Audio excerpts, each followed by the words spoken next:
Radhe Radhe friend, जय Shri Krishna. Veena Deepak Soni YouTube channel में आप लोगों का स्वागत है। आज मैं आप लोगों को इस वीडियो के माध्यम से पुत्रा एकादशी व्रत की सरल पूजा विधि दिखाने वाली हूँ। पुत्रा एकादशी जो कि संतान सुख के लिए विशेष मानी गई है और अगर एक दंपति द्वारा सही तरीके से पुत्रा एकादशी के नियमों का पालन करते हुए व्रत किया जाए तो उन्हें संतान सुख की प्राप्ति जरूर होती है। पुत्रा एकादशी के व्रत में गौ माता का और उनके दूध का विशेष महत्व है। तो अगर आपको गौ माता का दूध मिल जाए या दूध से बना घी मिल जाए या गोबर मिल जाए, जो भी चीज़ आपको मिल जाए किसी भी रूप में, आप उसका प्रयोग पुत्रा एकादशी के पूजन में जरूर अवश्य करना।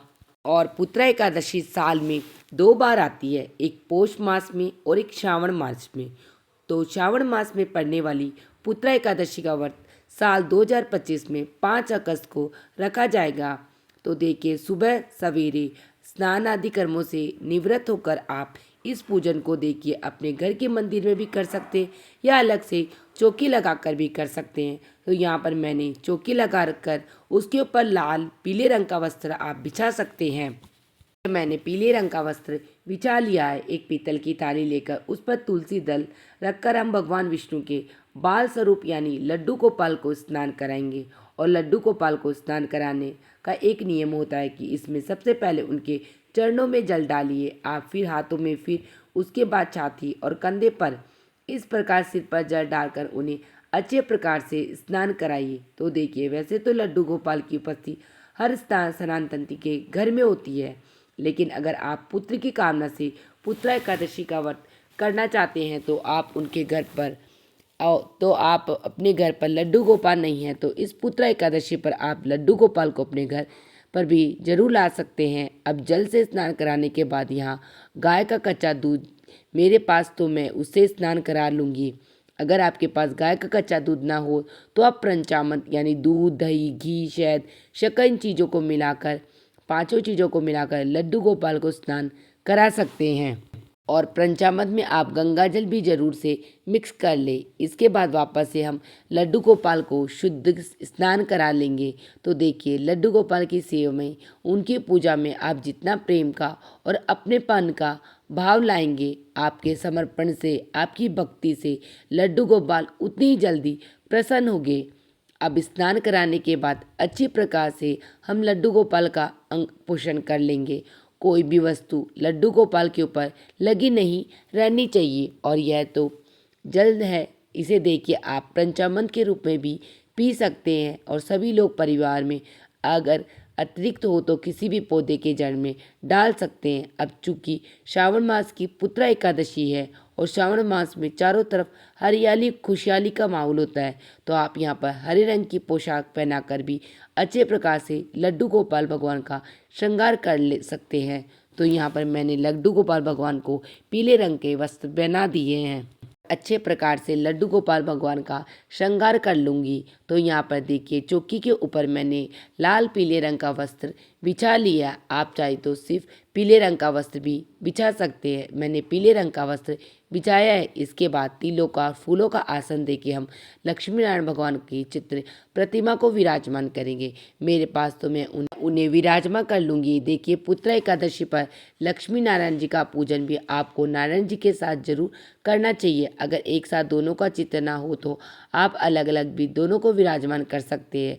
चूँकि मेरे पास विष्णु भगवान की प्रतिमा है तो मैं उन्हें विराजमान करके उनकी ही पूजा करूंगी। अब चूँकि देखिए, विशेष मनोरथ की पूर्ति के लिए पुत्रा एकादशी का व्रत किया जाता है, तो इसमें आप चाहे तो कलश स्थापना भी कर सकते हैं। तो थोड़े से तिलों का आसन देना है। उसके बाद में हम एक लोटा लेंगे या पीतल या तांबे किसी का भी लोटा लेकर गंगा जल, सिक्का, सुपारी, हल्दी की गांठ, थोड़े तिल डाल के, जिसके पत्ते आपको मिले, इस प्रकार आप कलश स्थापना कर सकते हैं। यानी 5 आम के पत्ते या अशोक के पत्ते लगाकर एक पात्र के ऊपर थोड़े तिल डालकर आप इस प्रकार से कलश को रख दें। और कलश के कंठ पर आपको मोली धागा अवश्य बांधना है। अब तो देखिए, तो स्वास्तिक होता है, उसे गणपति जी का ही प्रतिरूप माना। तो यहाँ आप कलश के ऊपर स्वास्तिक बना लेना। आप चाहे तो अलग से भी गणपति जी की स्थापना कर सकते हैं। अब इसके साथ ही एक देसी घी का दीपक प्रज्वलित करके कलश के ऊपर रखकर हम दीप कलश की स्थापना करेंगे। यहाँ पर मैं दीप कलश स्थापित कर रही हूँ। आप चाहे तो दीपक की जगह भी श्रीफल रखकर भी कलश की स्थापना कर सकते हैं। अभी यहाँ पर देखिए हमारे लड्डू गोपाल जी, हमारे ठाकुर जी तैयार हो गए और कितने सुंदर लग रहे हैं। देखिए लड्डू गोपाल को जब हम प्रेम भरी और सुंदर दृष्टि से देखते हैं तो वह साधारण से कपड़ों में भी बड़े ही मनमोहक लगते हैं। तो यहाँ पर थोड़े से तिलों का या पुष्पों का आसन देते हुए लड्डू गोपाल भगवान को विराजमान कर लेंगे। और इसके बाद जैसा मैंने बताया लड्डू गोपाल भगवान को गाय माता अत्यधिक प्रिय है, तो अगर आप चाहे तो एकादशी पर गौ माता की ऐसी मूर्ति लेकर आए जिसमें उनका बछड़ा भी साथ में हो। अब देखिए लड्डू गोपाल को तो हमने अच्छे से प्रकार से स्नान करा दिया और गंगाजल और फूल की सहायता से स्नान के भाव से हम लक्ष्मी नारायण की, गणपति जी को और गौ माता को जल का छींटा देंगे और चौकी को शुद्धिकरण कर लेंगे। अब वस्त्र की भावना में हम गणपति जी को कलावा रूपी मोली अर्पित कर दिया है, लक्ष्मी नारायण जी को भी कलावा रूपी मोली अर्पित कर देंगे। अब इसके बाद सभी को हम तिलक लगा देंगे। तो देखिए पुत्र एकादशी व्रत बहुत ही प्रभावशाली होता है और साल में 2 एकादशियाँ आती है पुत्रा। और अगर आप संतान की या पुत्र की कामना रखते हैं तो आप दंपति दोनों मिलकर, पति पत्नी दोनों मिलकर साल की 2 पुत्रा एकादशियों का व्रत धारण कर सकते हैं। अब इसके साथ ही सभी को हम तिल समर्पित कर देंगे। एकादशी पर चावल का प्रयोग नहीं किया जाता, ना ही पूजन में और ना ही खाने में। और जो भी साधक व्रत धारण करते हैं एकादशी को, उनके लिए तो दशमी के दिन से ही नियम प्रारंभ हो जाते हैं। दशमी को भी वह चावल नहीं खाते। अब इसके बाद सभी को हम इत्र अर्पित कर दिया है और गणपति जी को यहाँ पर धूप, घास और लाल रंग का गुलाब में समर्पित कर दूंगी। और इसके साथ आपके पास जो भी फूल पुष्प हो वही आप अर्पित कर सकते हैं। इसके साथ ही भगवान विष्णु को यहाँ पीले गेंदे के फूल, माता लक्ष्मी को गुलाब के फूल आप अर्पण कर सकते हैं। और ना हो तो आपके पास जो पुष्प हो वही आप भगवान विष्णु को अर्पण कर देना। और गौ माता की सेवा के लिए अगर आप चाहे ज़्यादा कुछ ना कर पाए तो रसोई की पहली रोटी निकालकर उन्हें खिलाकर ही घर के सभी सदस्य भोजन करें। और आप चाहे तो महीने में 1 बार या कभी कभार गौशाला जाकर चारा दान करके आ सकते हैं। तो यहाँ पर पुत्रा एकादशी के पूजन में आपको दूध का भोग जरूर लगाना है, कच्चे दूध का। तो यहाँ पर गाय का कच्चा दूध मैंने ले लिया। इसके साथ ही मैं भगवान को फलों का भोग भी अर्पित कर दूंगी। और देखिए अन्न का भोग आज एकादशी पे नहीं लगाते हैं और फलाहार भोग में भी हमें अर्पित करना है। और गणपति जी के यहाँ पे अलग से मैंने भोग रखा है क्योंकि गणपति जी को भोग में तुलसी दल नहीं डलेगा। अब इसके साथ ही भगवान विष्णु और लड्डू गोपाल को हम मंजीरी अर्पित करेंगे। मंजीरी अर्पित करेंगे उसमें 1-2 पत्ते तुलसी के भी रहने चाहिए। और तुलसी भी देखिए 1 दिन पहले ही आपको तोड़नी है। एकादशी पर तुलसी नहीं तोड़नी जाती और भोग में तुलसी दल जरूर डाल दे क्योंकि बिना तुलसी के श्री हरि भोग ग्रहण नहीं करते।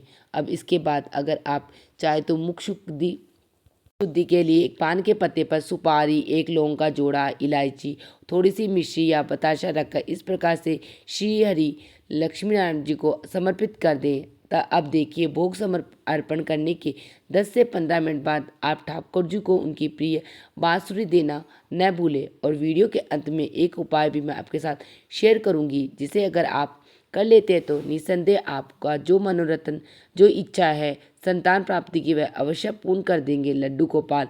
अब इसके बाद में हाथ में थोड़े से पुष्प तिल लेकर हम पुत्रा एकादशी व्रत की कथा कहानी पढ़ेंगे। और कथा पुस्तिका के अंत में भगवान श्री हरि की आरती भी लिखी होती है, आप चाहे तो वहां से देखकर पढ़ सकते हैं। और कथा पढ़ने के बाद पुष्प या तिल को हम भगवान के चरणों में छोड़ देंगे।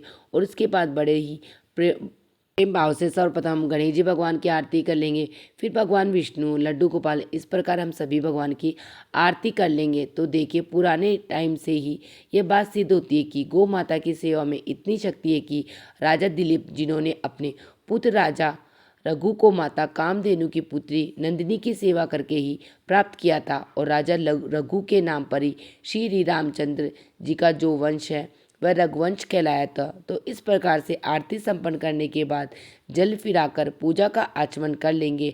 हाथ जोड़कर सभी से भी पूजा में रही कमियों के लिए हम क्षमा याचना कर लेंगे और भगवान विष्णु से अपने मनोरथ को पूर्ण करने के लिए प्रार्थना करेंगे। और हो सके तो देखिए दोनों पति पत्नी मिलकर इस पूजन व्रत को करें और अंत में पूजा में रही कमियों को पूरा करने के लिए अपने यथा सामर्थ्य के अनुसार हम कुछ दक्षिणा जरूर निकाल देंगे और इस दक्षिणा को द्वादशी वाले दिन आप किसी ब्राह्मण को दान कर देंगे। अगर आप सीधा निकालते हैं तो उसमें रख दें या खाना खिलाते हैं तो ब्राह्मण को दक्षिणा स्वरूप उन्हें भेंट में दे दें। अब यह जो उपाय मैं संतान प्राप्ति का आपको बताने जा रही हूँ यह एकदम अचूक उपाय है। किसी भी मनोरथ के लिए इसे आप कर सकते हैं। आपको यह करना है, एक नई बांस की बांसुरी खरीदिए। आप बांस की बांसुरी को बजनी चाहिए।